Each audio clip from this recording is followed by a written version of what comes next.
Welcome to the Y.A.S.S podcast. We are glad you're here, and we believe that in listening, we learn. We hereby invite you to join us in these podcast discussions where we look into the life experience of people who have gone through different circumstances and listen to their take, then learn something from them. Hi, guys. Welcome to our first podcast, our first Y.A.S.S podcast. We are the Youth Against Suicide platform, and today we have our first guest, and he's going to introduce himself to us. Hi, yes. Hi. I go by the name Edwin Wangi, and I'm here to share my story. Tell us about you right now. Well, I would say compared to, say, 5 years ago, I feel so much better, so much stronger, so much hopeful and full of life. Oh, okay. Yeah. Now we're going to step back and go into really his story and where you like comfortable starting with. Okay, so I would like to first point out that I am a survivor. Yeah.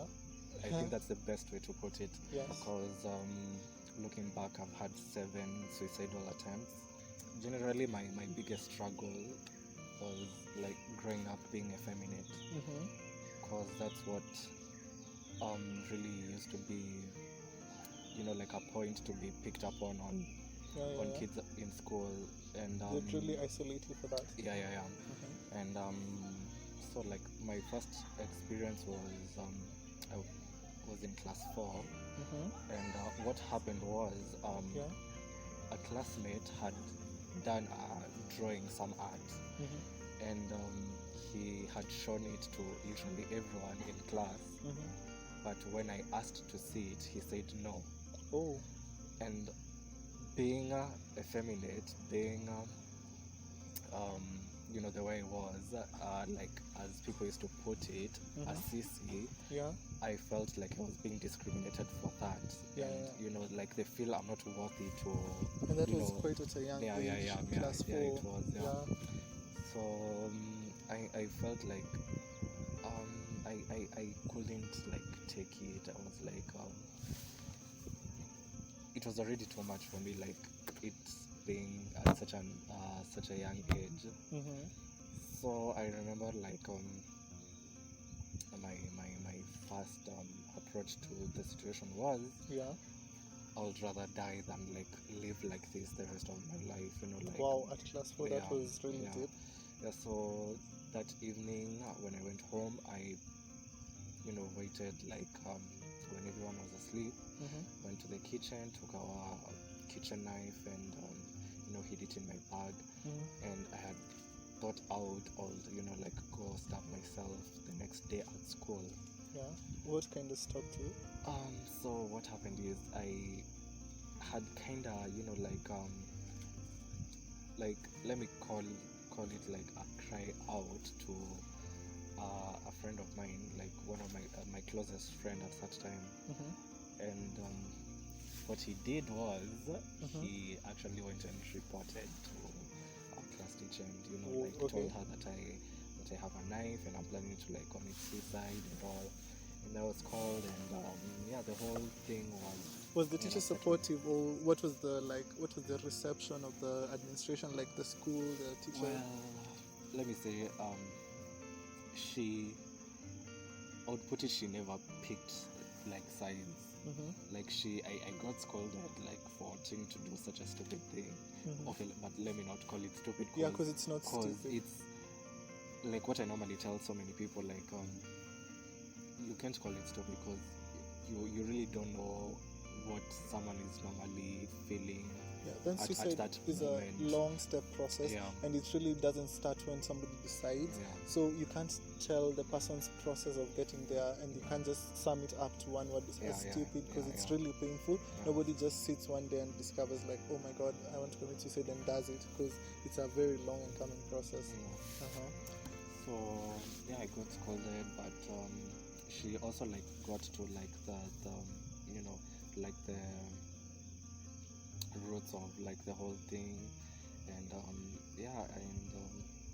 let me say she handled it well. Okay. Yeah, because all through my primary school life, and I never actually had another phase of suicidal thoughts. And the rest of like the suicidal phases were in high school, because unlike primary school, like the discrimination isn't that rampant. Yeah.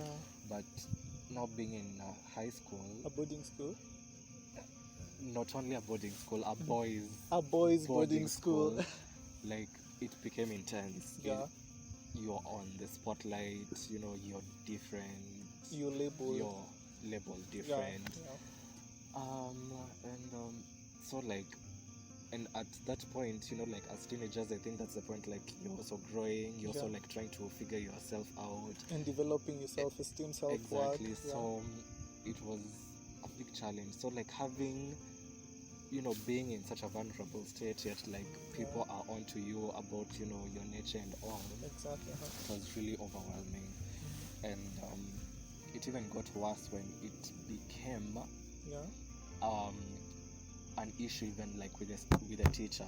Okay. Because what happens is, or like what happened, like in my case, when like you're effeminate, you're secluded, people don't want to be your friends because they have this notion that if they befriend you, they'll be labeled. They'll be classified in the same label that you exactly. So what happens is, like when they seclude you, and there is another one of your, quotes kind, who's also like been secluded and all, so you all come together and you like become friends, closer, and the support system for each other. Exactly. Then it somehow like gets to them that they haven't like really damaged you as much as they wanted to.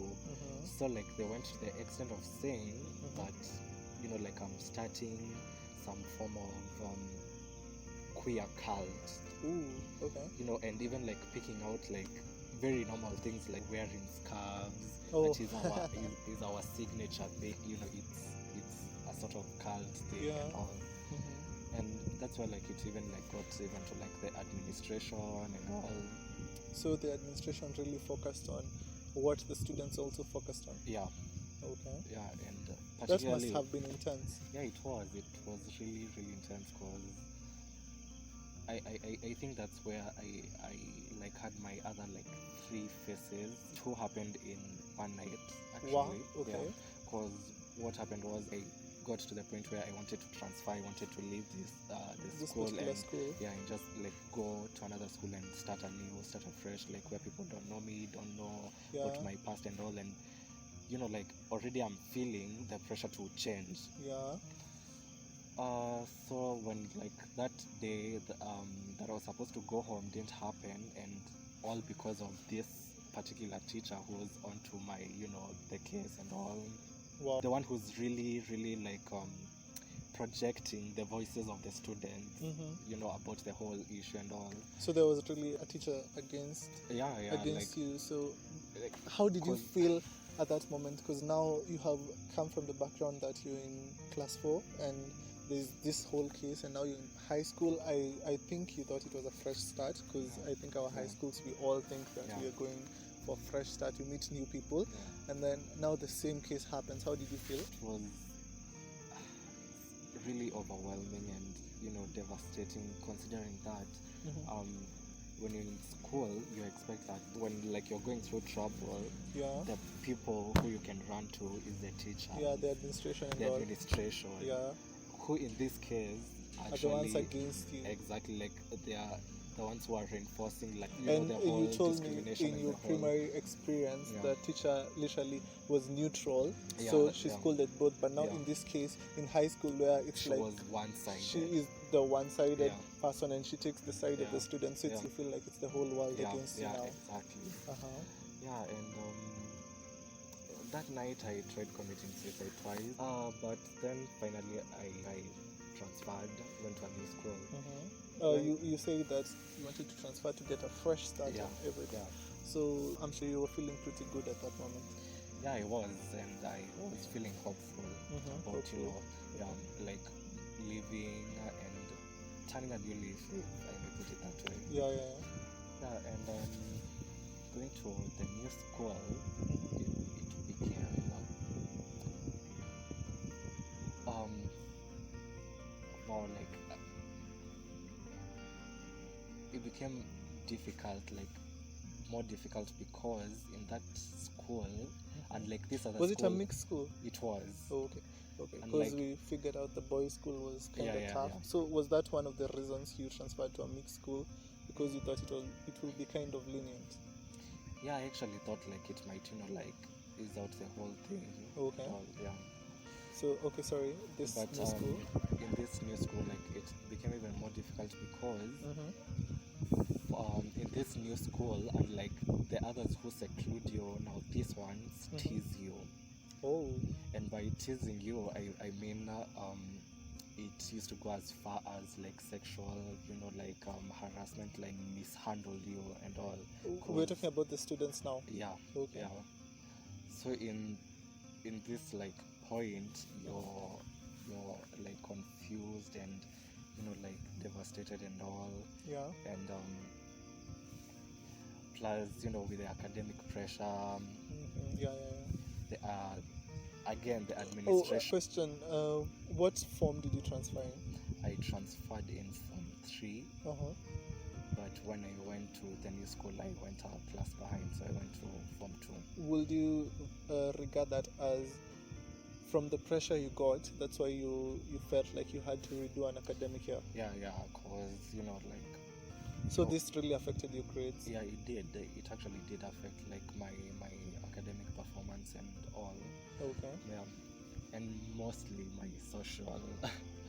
My like it was really hard for me to socialize because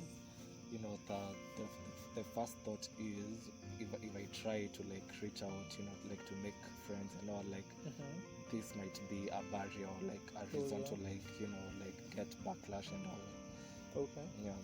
So I think in that school that I also like got the pressure gets too much that I also like had some other suicidal phases. Until I think from Form 3 or Form 4, I think that's when I fully got over the suicidal approach. Okay.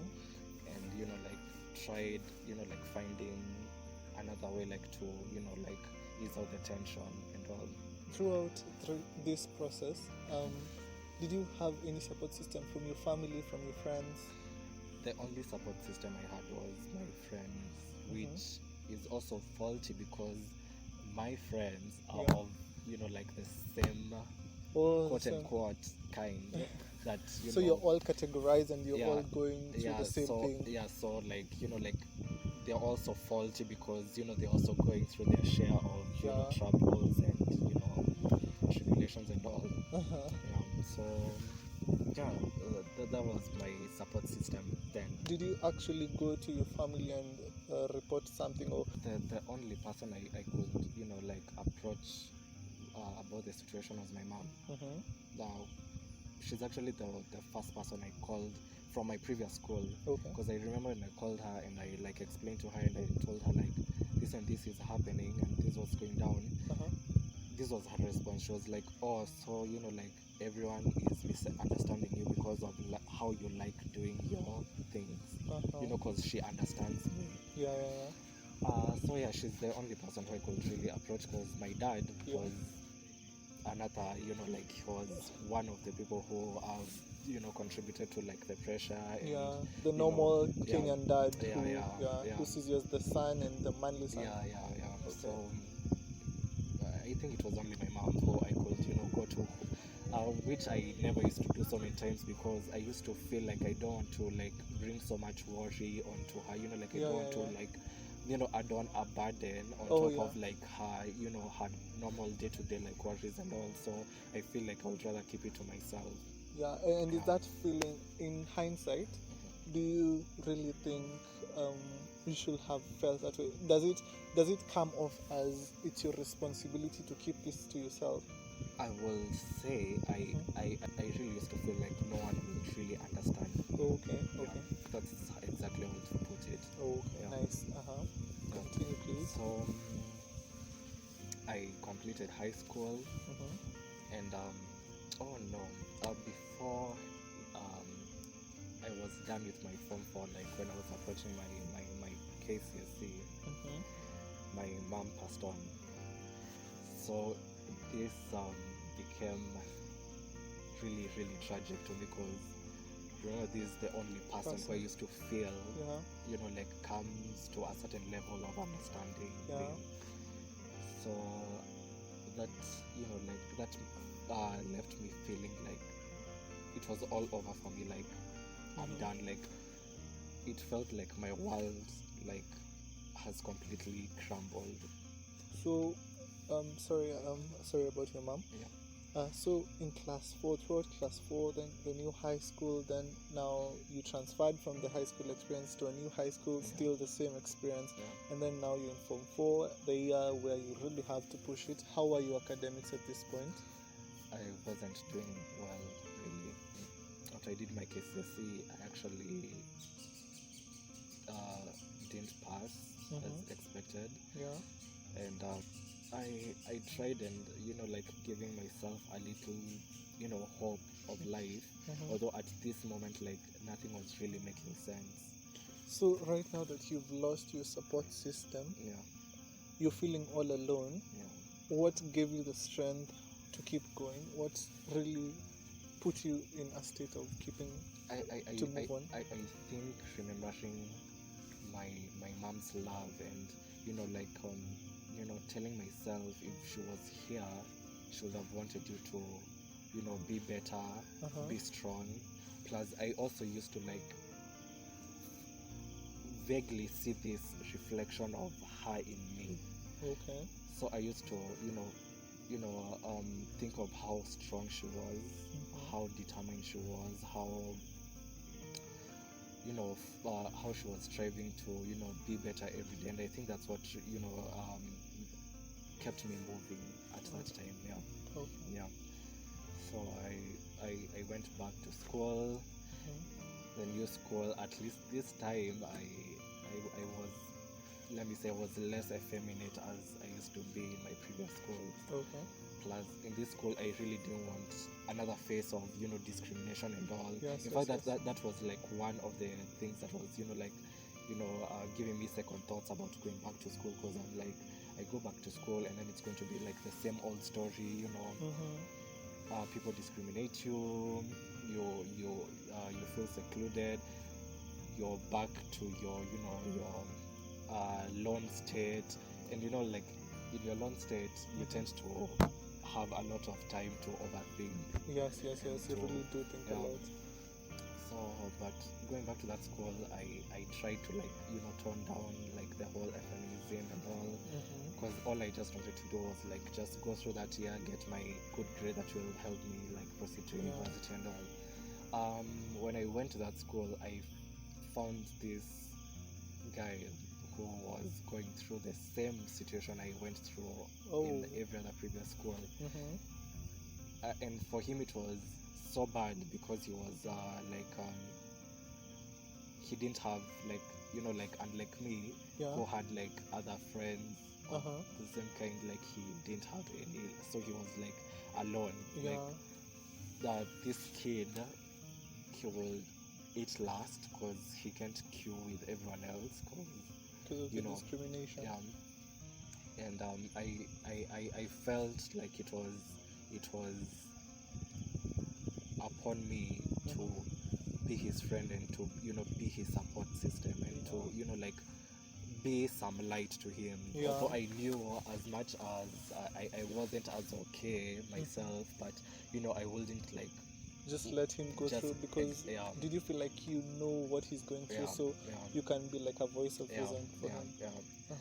So I befriended him, and we were able to like brace each other through the whole that year that I was in that school. And but after high school,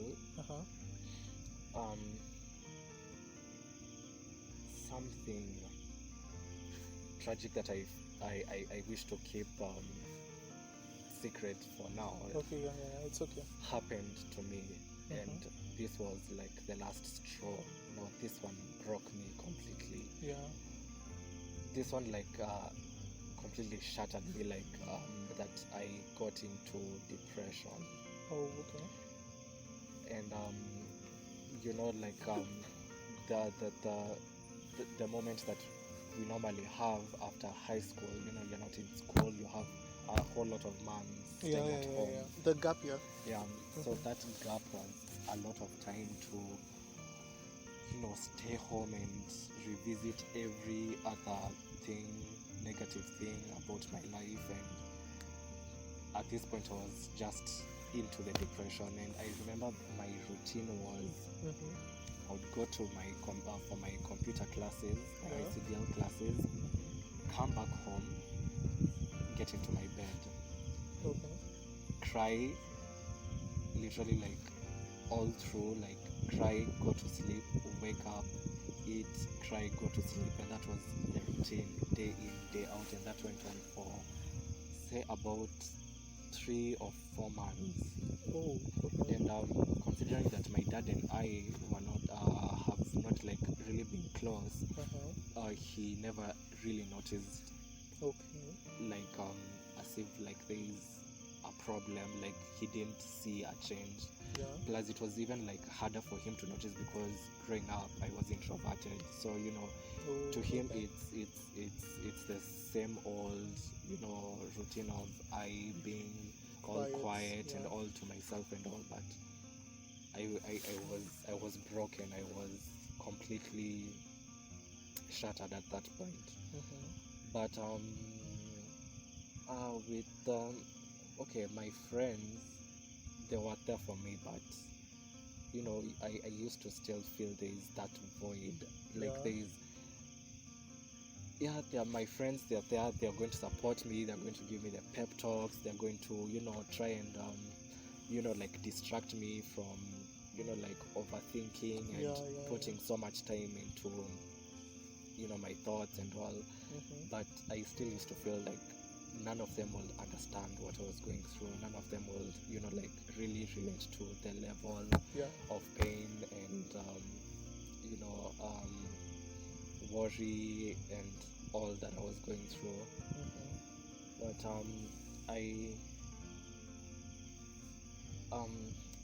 what I normally want to believe helped me heal out of depression was, first of all, I found a way to channel my pain and my sorrows and all. And this used to be in writing. I like writing articles and poems. And I think my friends will attest that during that time, maybe for them they wouldn't know what was the reason behind it, but I used to have a chain of statuses of written articles and poems. Well, that was one thing that I think really helped me, finding something to channel. To vent out. To channel out your pain. Did you really want other people to read it, or did you just feel good about writing I just felt good about writing it. It just felt like a relief. Writing it, especially my poems and all. Plus also it used to make me feel I've also reached out to maybe someone who's going through the same thing. And also it also used to give me a sense of hope. It feels like you've given out a signal to the world that I'm not okay. So please, so you actually feel someone will figure it out and reach out. And it actually used to give me a little more hope. Oh, nice. And the other thing that also helped me was music. Listening to music. I used to What type listen of to music do you listen to? I'm very fluid when it comes to music, but around that time I was so stuck onto Sia, because I used to feel like I relate to literally every other one of her songs. How expressive she is. Yeah, and I used to love it. And the other thing, which actually I found out through my therapist the other day, it's recommended, it's crying. Yeah. I'm a crier, and that I normally admit. Like I normally like I tell people me I cry a lot, but they like, and I think it's a very like high time.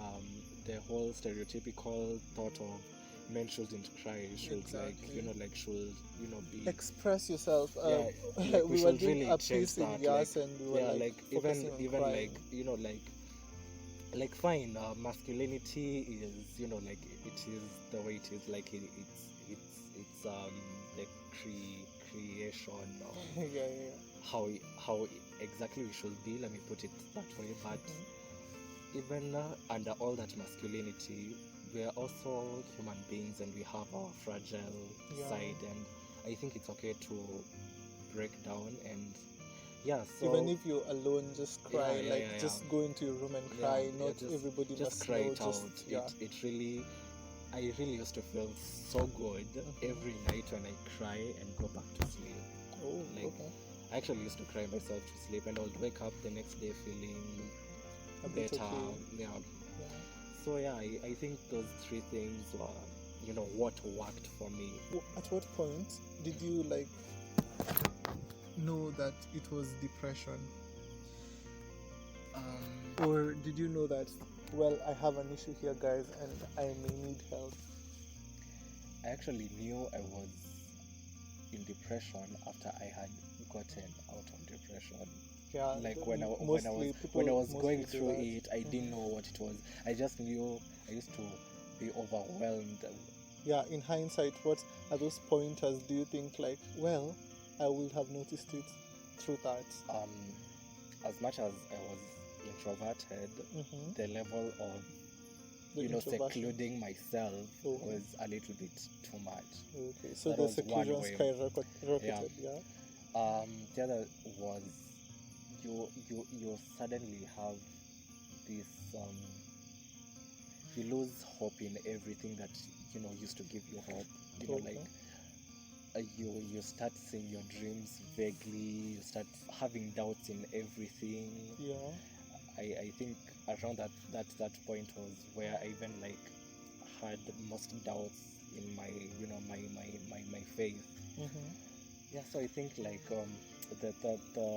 the things that point out is you lose interest in things you really used to have interest in.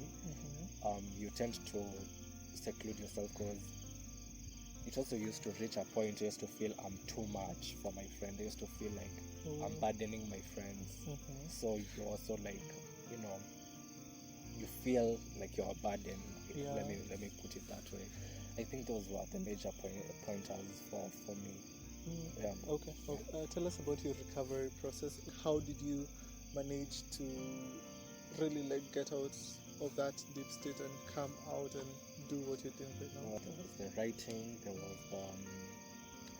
was the music and the crying, but also I tried. I got to like this state. I am now like willingly ready to look for hope. Okay. I'm like pushing myself to do something I love. I'm pushing myself to be around people I feel loved by. Okay. Pushing myself to focusing on positivity, and like avoiding like the chain, like giving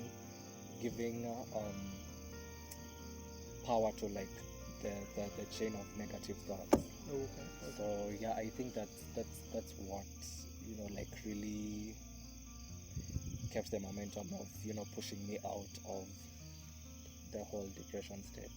In hindsight and right now, like, do you see yourself as a recovering person, or do you see yourself as that phase of your life is done and now you are in a new phase? I consider myself recovering, because once in a while you find yourself falling back. Yeah, true. But the good thing about being in this level is that you're aware of where this can lead. Exactly. So it gets to a point when I feel I'm about to fall back into it.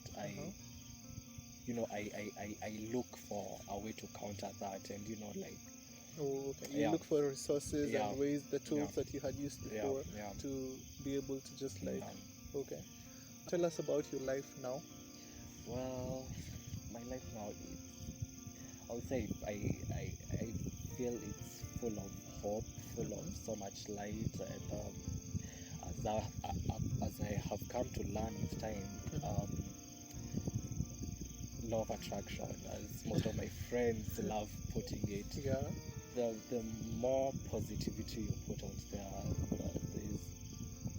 it reflects back. Lastly, what would you right now say to the class 4 you, to the high school you who tried to end their life?